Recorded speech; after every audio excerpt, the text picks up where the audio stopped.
Welcome everyone to the Humanitarian Heartbeat podcast. I apologize already. I have a little cold, but you're going to feel the sun coming from Alicia because she's coming from the sunny Florida. Thank you so much for joining us. Listen, you guys are going to be just impacted by Alicia's story. I'm going to read her bio and then we'll get into the questions, but you are going to see how amazing she is, how resilient she is, and you're going to want to contact her after I read this bio and after we go through these questions. Alicia, facing a cancer diagnosis during her pregnancy and challenging experience that can impact both your health and your unborn child's well-being. The journey of managing cancer while pregnant is filled with unique obstacles affecting your emotional and physical resilience. Concerns about how cancer treatment might not only affect your health, but also the well-being of your baby and your future fertility are natural. Alicia and her husband underwent this journey when she was diagnosed 14 weeks into her pregnancy. She underwent a lumpectomy at 16 weeks and then making the difficult decision to begin chemotherapy because the doctor's recommendation at 22 weeks. They then had to pause chemotherapy after 2 sessions so Alicia could give birth at 36 weeks, only to resume chemotherapy when her baby was just a few weeks old. The treatment was followed by radiation. Alicia recounts all this was very hard to go through during the postpartum period, but she got through it.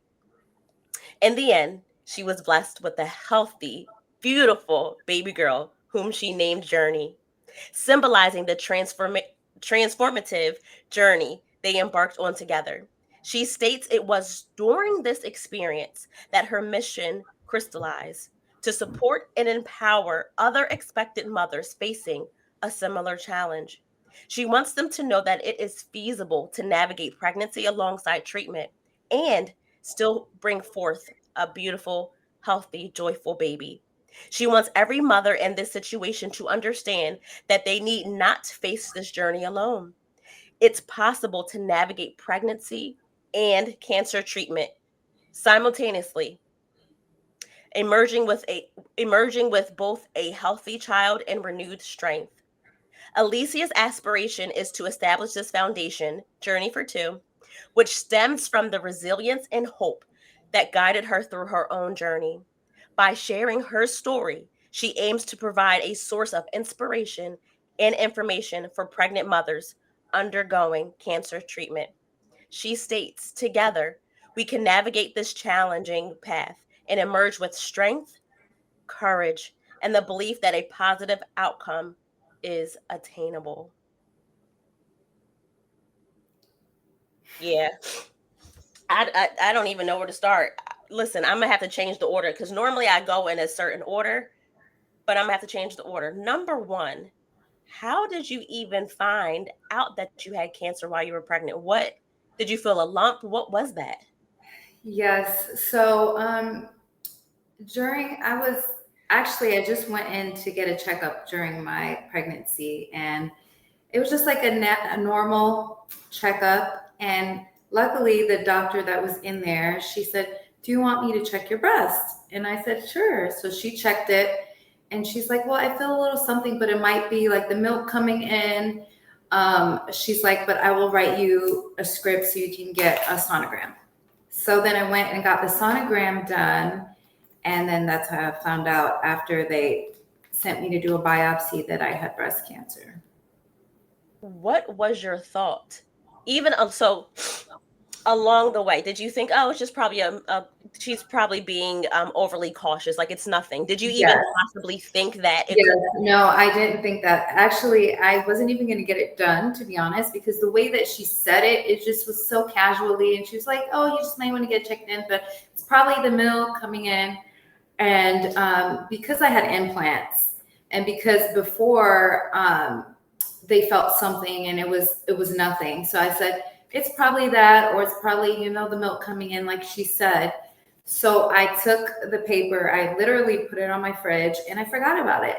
And like a couple days went by, and that's when it fell from the fridge. And the way that it fell was like slow motion, kind of like this on the floor. And I was just like, is God telling me something? So I was like, okay, that must be a sign. Let me just go get this done. And so that's when I went and I got a sonogram. And then when I went to get a sonogram, they were like, oh, well, she seemed like she had to go back and do some more looks. So I figured like she was seeing something. Then they told me I needed to get a biopsy, which, being pregnant and then wanting you to do a biopsy is kind of suspicious. So I was just like, I wonder what they see. Maybe it's something, from the implant. I still wasn't thinking 100% like it could be cancer. Yeah. So then after they kept going in for the biopsy and trying to get more and more, and they were like, oh, we just need to get a little piece, another piece. And I was just like, yeah. And so then they called, and I think like a couple of days later, and let us know that we indeed did have cancer. Yeah. But they actually called us to come into the office. Okay. Do you remember, did your husband come with you? What was that thought? I'm pregnant and I'm already going through a lot, and now I have cancer? Yeah, it was hard for both of us because we literally were on a high of, we just got married.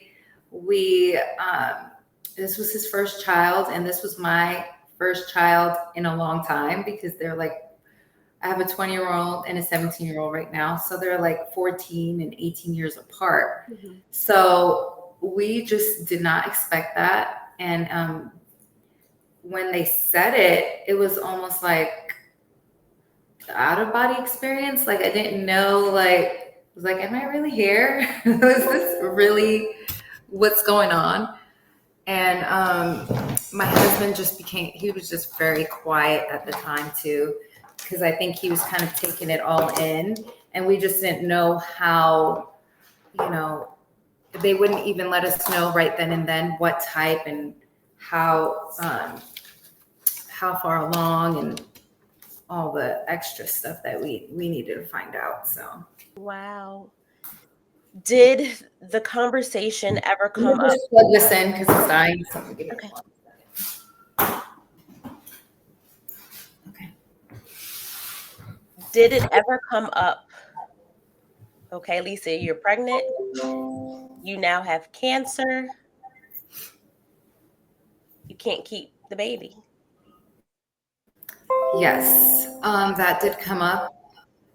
One of the doctors told me, they said, just be aware, that is something that they're going to recommend that you do, because in order for you to start treatment, they're going to recommend that you have an abortion. I'm just warning you, this is what most doctors are going to recommend. And that was what one doctor recommended. Of course, the baby was like 4 months. And that was not an option for me and my husband.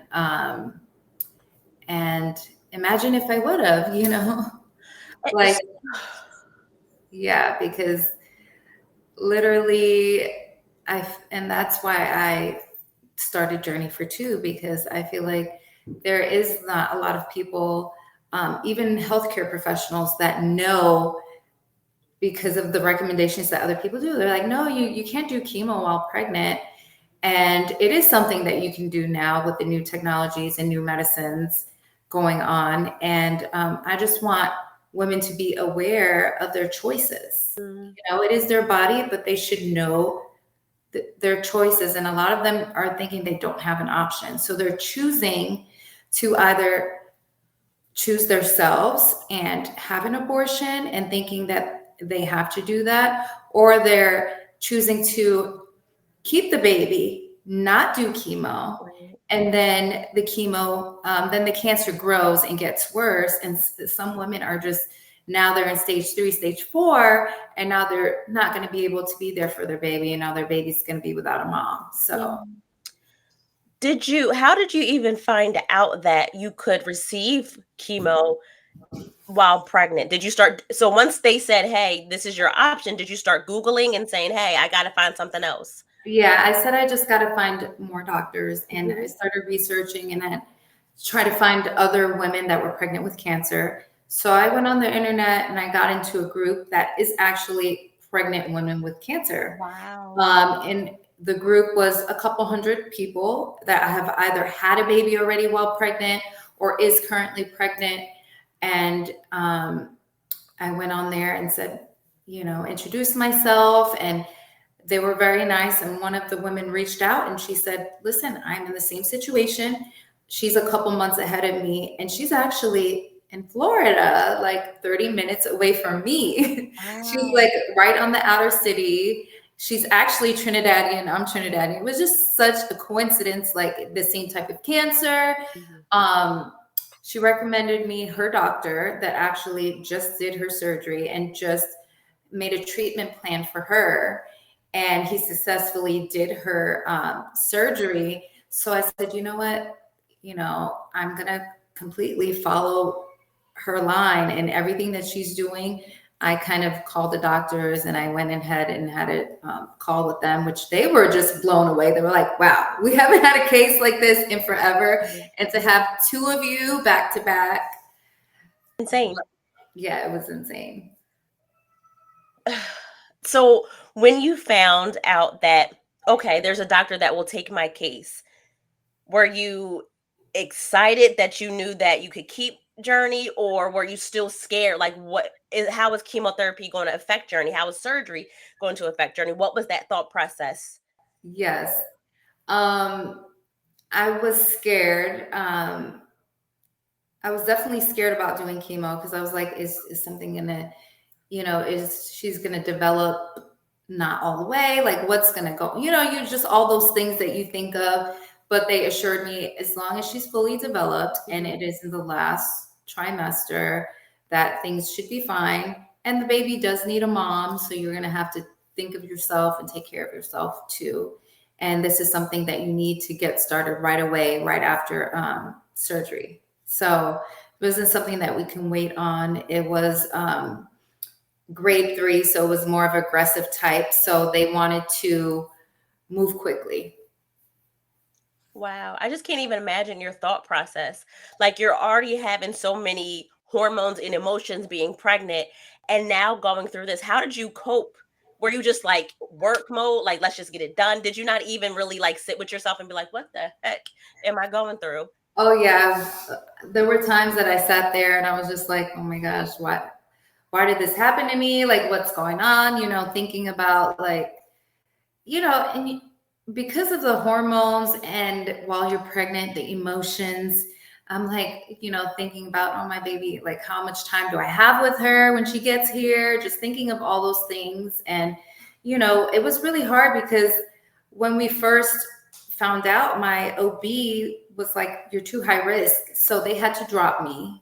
So, which I understand because not many doctors can deal with that, especially like, um, one that's not high risk doctor. But everyone in Tampa, we went to every single doctor and nobody would take me. They were like, "We don't want those issues." Like, you got cancer. You're basically, I was 37. So that's just, they Yeah. consider me old, geriatrics.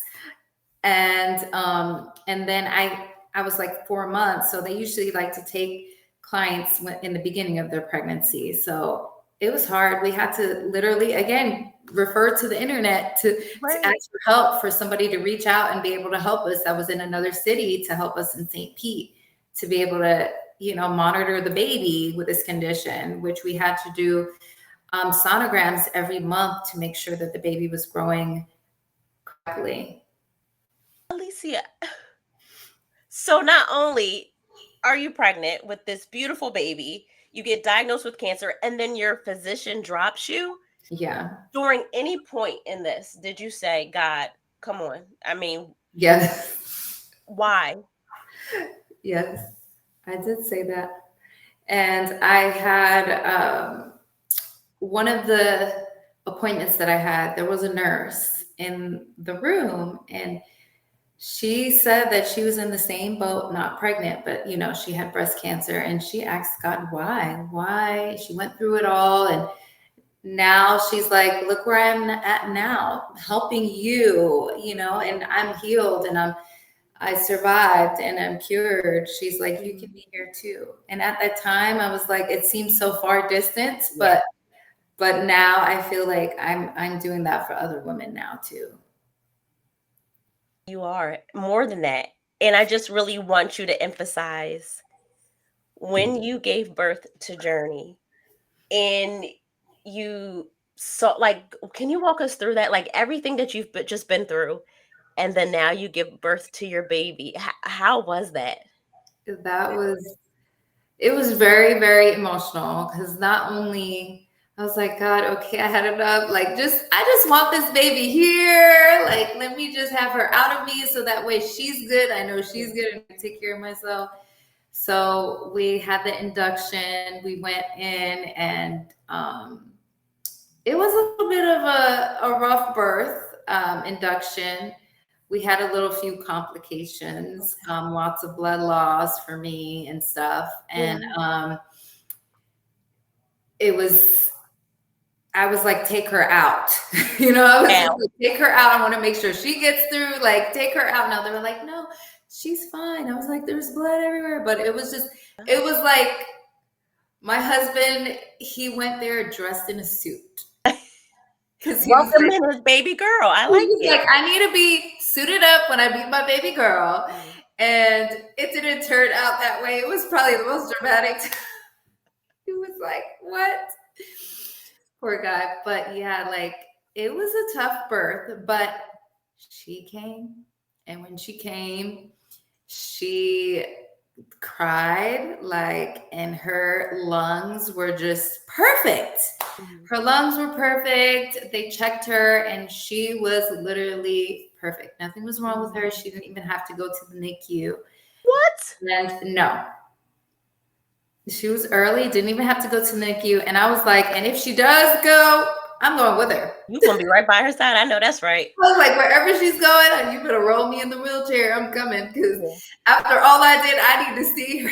Yeah. I need to be with her, Yeah. Yeah. So, but it was a very emotional time, of course, Mhm. for Mhm. us all to be able to see her there. And Mhm. because there were times like we would go in for the sonogram, and we're like praying, we're like, please let there be movement, please let her be growing, please Yeah. let her be okay. Yeah. And she's fine. She started walking at her first couple steps at 7 months, when Of course. they said that she might be behind. She was like, I don't know who told you that. I'm Trinidadian is what she said. She's like, no, I'm in a rush. I got things to do. I got to help mommy with Journey for Two. I need to walk and run.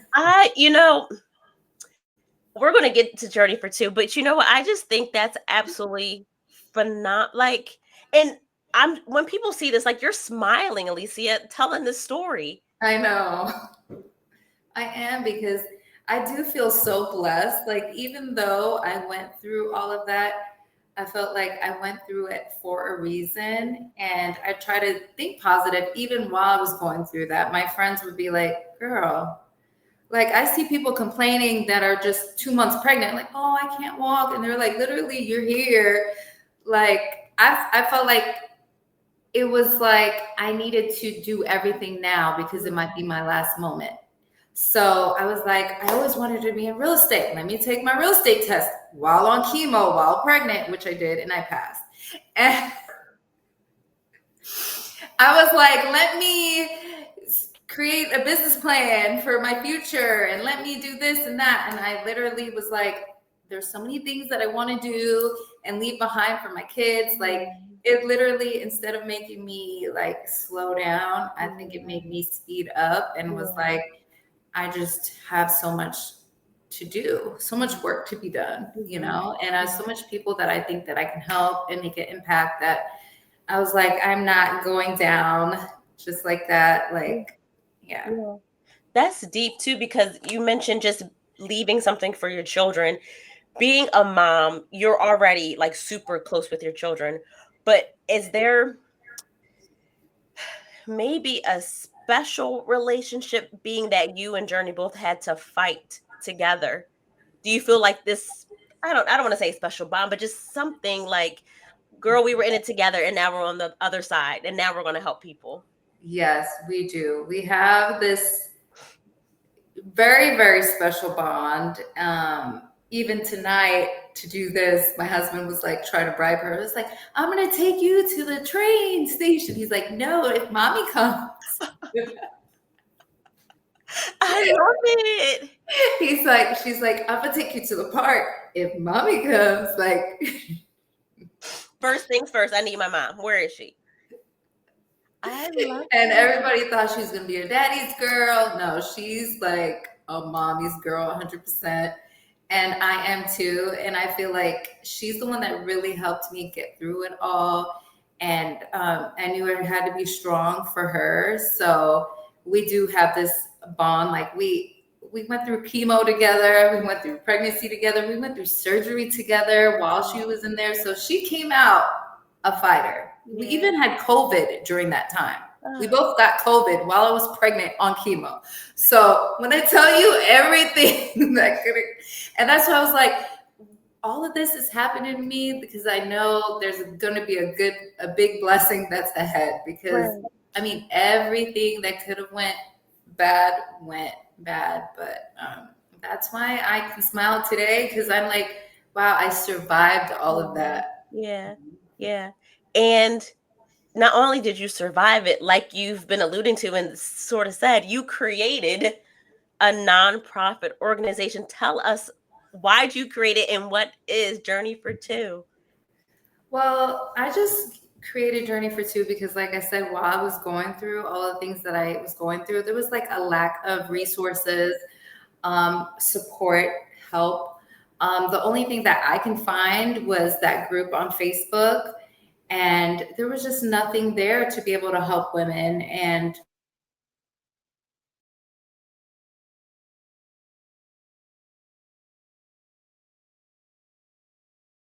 even in the group, we were basically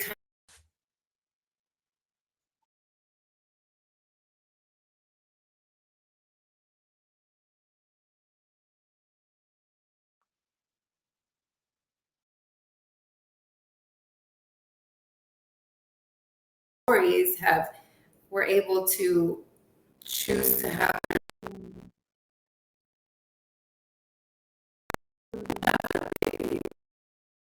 Because, like you said before, when I first met you and you said, I was pregnant, went through treatment, I'm like, what? Because being it, like you Yeah, said, in people healthcare, don't. I'm like, Yeah, people don't because they tell you don't. They tell you don't take Tylenol.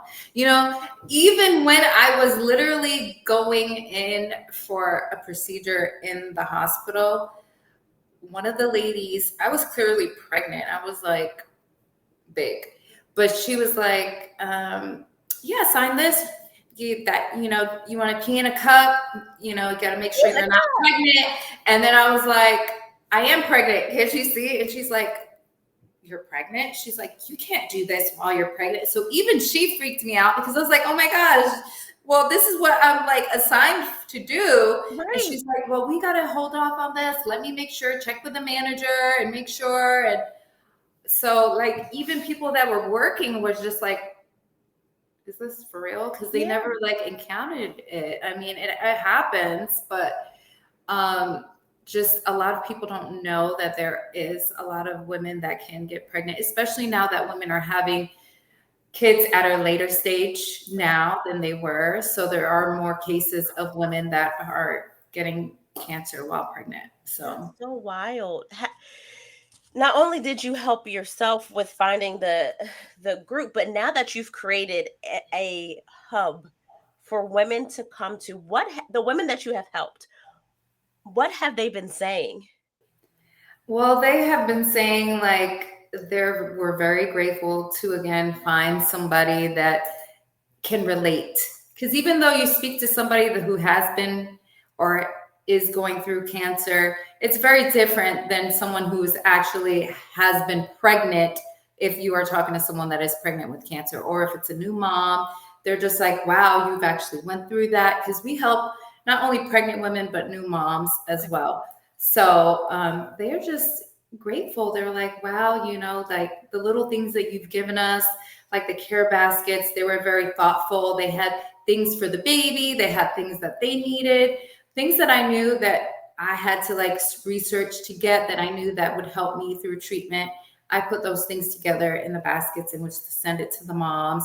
And just like having someone to talk to, like walk you through things like, did you do this? Or is this okay? Like, do you have a resource for that? Or, some of them are having like mental breakdowns. And some of them actually, a woman was going through a divorce during this time. She has 4 kids and pregnant with cancer and is going through a divorce. So her husband decided to leave her. So she's having a mental breakdown. She needed counseling. So there's like a lot of under layers and things that these women are going through that I'm like, they can't they don't have a ride, some of them, to get to treatment. They can't clean their house because they're sick. So I help them send a cleaner to their house. If they need someone to help watch their baby, send them some money to help with childcare. So those are the little things that I'm trying to do to help. And they said those little things make a really big difference, especially when they feel like they don't have anybody. You are really a lifesaver. And to your point of the nurse saying, now that she's on the other side of it and she's helping, you are not only helping, you're saving lives. Like you said, the women that could have Yeah, not have their babies. I mean, does that sink in for you that you're literally a lifesaver? I know. It does sink in for me. I mean, that it just gives me such joy. And that's why I know that I'm doing the right thing and I'm following my purpose, because just hearing these stories of these moms, that especially this one in particular mom, that she literally had an appointment to, like, for the doctor to go through with that. And then speaking with me and hearing my story and me telling her, listen, you need to go outside of your city, that little city that you're in, seek other doctors, get other opinions, because there is a way that you can do treatment while pregnant. Mm. And everybody has a different type of cancer, a different kind of situation, but it's just knowing their options and knowing their resources, knowing the doctors. So that's what I try to provide for them. Just be their advocate and share resources with them, and just make sure that they know all the options before they make a decision, especially something that big of a decision, because some of these women, this might be their only child. And when you have chemo, usually, especially in a later age, like in your late 30s or 40s, you go into premenopause. So that might have been my only chance to give my husband a baby. Yeah. So, Oh, it makes me think, if you could say anything to the physicians who may be like, that's not true, or just what would you say to the doctors, like, that need to understand that you may not have to go that route? This is your living proof, Journi's living proof that you yeah. could be pregnant, have cancer, and get through treatment. What would you say to them? I would say to not, for the doctors to make sure that they're just fully aware and just get the further their education in that department, because I feel like a lot of them just don't know, or they just are lazy about it and they just don't care. And especially with minority women, they just are like, whatever. And they're like, oh yeah, have an abortion. And I just feel like they need to look further into and research before they tell somebody that they should abort their baby. Like, Right. yeah. 100%. How can people help further your mission of helping mothers, helping women going through this? Where can they find you? So you can find us on Instagram. It's going to be Journi for Two, Journi. And by the way, that is my daughter's name, Journi. So it's how I spell her name plus the TWO. I mean, 42. So Journi for Two on Instagram, and also our website is journeyfor2.org. And you can help by donating, so that we can like further our programs and initiatives, and hopefully help some more moms and be able to help them more financially instead of the little things do help. But if we can help them a lot more, um, I'm sure they will appreciate it, and so will I. That is amazing. And the reason why I said I had to sort of change the questions, because normally in the very beginning, I ask people, who do you say you are? But I had to change it because we had to jump right in. But going through everything that you've been through in your life, who would you say that you are? I am a mother, a wife, and I am the founder of Journi for Two, but I'm also a fighter and I'm an advocate, and I am someone that loves to give back and help others. I love that. I love that. And once this interview is concluded, once we listen to it, once we see it, who will we say you are? You will say that I am just a woman that, um, who would I say I am? Just a woman that had that inspired to be start a nonprofit to help other women, and hopefully we will one day be able to help women all over the world. You are already helping women all over the world. And another thing that you're teaching women, not only to research and not sort of accept one answer as a status Yes, quo, you're also helping women to know that they can fight through. And I mean, you became a realtor, you did this, you did that. Like, you can be resilient and yes. you are teaching so many lessons in your story. Thank you. You are amazing. You are Okay, amazing. we talk about you. What really came out. You are amazing, and I love that shirt. Y'all see it. Journi for Two. Instagram, website. Help our girl Alicia. Help for Journi, because she is literally saving lives. Can you imagine? Think about it like this: being pregnant and needed help because your feet are swollen, you're tired. But imagine being pregnant with cancer. Anything, like she said, like Alicia said, anything will help. And by Yes. donating to Journi for Two, you are literally being a lifesaver to these women who just need to focus on fighting for their life. Yep. Y'all better follow Journi for Two and get on this movement, because Alicia and Journi are literally are literally saving lives. My friend, my Trinidadian sister, I Yes. appreciate you so much. Thank you for joining us. Oh, of course. Thank you so much for having me. I am honored to be on your podcast, and Thank you. you are amazing. Okay, we're talking about Journey for Two. Everyone, Journey for Two. Social media, website, check out Journey for Two. Donate, support, and help my girl Alicia and Journey Yes, save thank lives. you. Thank Thank you. you. We'll see you next time. On behalf of everyone here at the Humanitarian Heartbeat podcast, we thank you, the listeners. You could be doing anything else with your time, but you decided to spend time with us. And for that, we thank you. We feel so special. To our guests, thank you for taking the time out of your busy day to impart wisdom, information, and knowledge. What a blessing that is. To all of the listeners, please make sure to follow us on social media at the Humanitarian Heartbeat podcast. Of course, you can listen to us on your favorite platforms. Find us on YouTube, and make sure that no matter what you do in this life, you follow your heart. God bless.